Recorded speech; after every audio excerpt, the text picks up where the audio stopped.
Robert Pattinson, Kristen Stewart, playing Edward and Bella from Twilight. We're so excited to have you guys here. Thank you so much for taking the time. Oh, thanks for having us. Well, I'll start with you, Robert. Robert, this is the second major literary character that you've been playing that are some of the most imaginative series of the last 100 years. That's a lot of responsibility. How did you feel in terms of playing Edward, knowing that you kind of had that backbone of playing Cedric Diggory before? I mean, did it help you kind of get into this role of understanding that literary character going from page to screen? No, I mean, I always just look at, it's probably a bad way of doing it, but I mean, I mean, it's so different. You can't really play the book, so I mean, I was playing the script. I mean, I just always use a book for just material, you know, and you can pick and choose whatever you want. And especially for Twilight, there's so much stuff. I mean, you've got like an encyclopedia of stuff that you can draw from.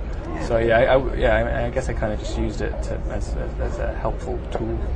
I had heard that you'd actually taken some time and kind of put yourself away for a while to kind of feel that sense of loneliness and that sense of being on your own. And do you think that helped you kind of get prepared prior to starting? Yeah, definitely. I mean, yeah, it did. It really did. I mean, I had to change. Like, I mean, I had a very, very strict idea of how I wanted to play it, and it changed pretty much in the first shot on the first day, like to almost the polar opposite. Like, but yeah, I mean, I guess I mean, whenever you put a bit of effort into anything, it always ends up being a little bit better. Yeah. I hope. And Kristen, with you, what was it about this character that attracted you when you first read that script? Well, I mean, it's definitely like a desirable character to play. She's a sort of average girl that gets swept into something that is sort of unimaginable for her.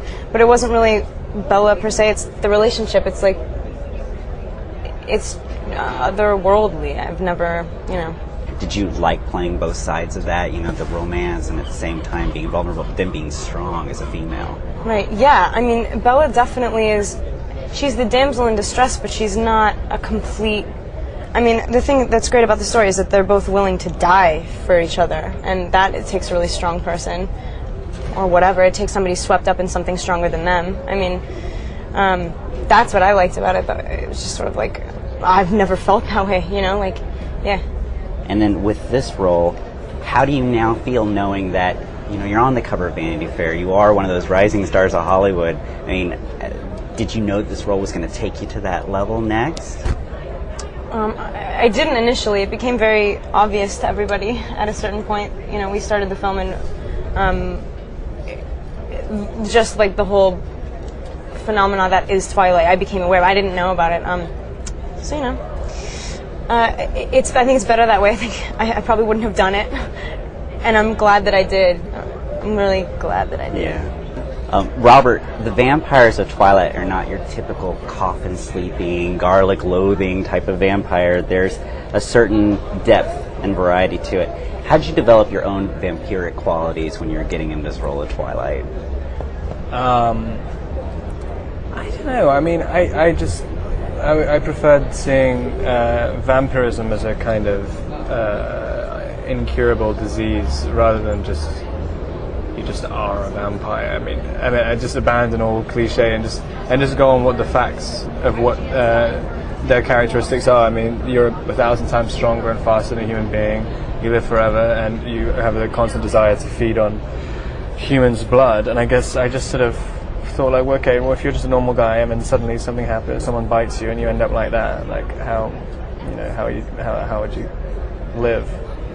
And I guess there are some certain physical things as well to look stronger and faster, whatever. But at the same time, I mean, if they're moving around at light speed all the time, then people would notice. And I thought about like straining, like looking strained when you're trying to move like a normal human being, because if you could get from here to there in a second, you wouldn't just walk. So I tried to do little things like that. How about Catherine Hardwicke as the director there? I mean, she had done 13 and Lords of Dogtown, and now she was taking her cues with Twilight. Catherine did for me. I mean, I had a tendency with Edward just to keep going darker and darker and darker, and like really, just thinking how just kind of when Bella comes into his life, he was just so emotionally like stagnant and fossilized, that I was thinking initially when she came in, he would just kind of go crazy, and it's just that your emotion. I mean, if you haven't really felt anything for 80 years, and then suddenly you're feeling everything again, like 100 times more than you would under normal circumstances. I mean, I just thought they would be so desperate all the time, and obviously, like watching somebody desperate, like suicide all the time, is not. So Catherine helped just lighten it up, like a bit, because he is kind of light in the book, like really.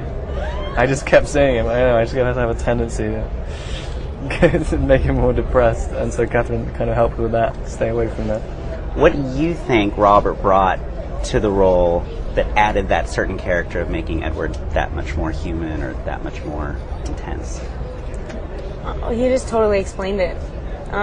The book is written in a way that you could take like what's on the surface. It's all very obvious, it's like this perfect man, and she's completely in love with him, and he's confident and suave and opens her door. But if you look at their circumstance, this does not facilitate happy people.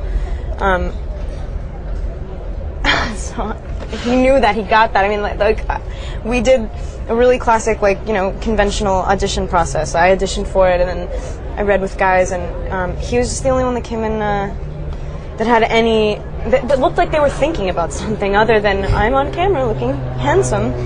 So, yeah.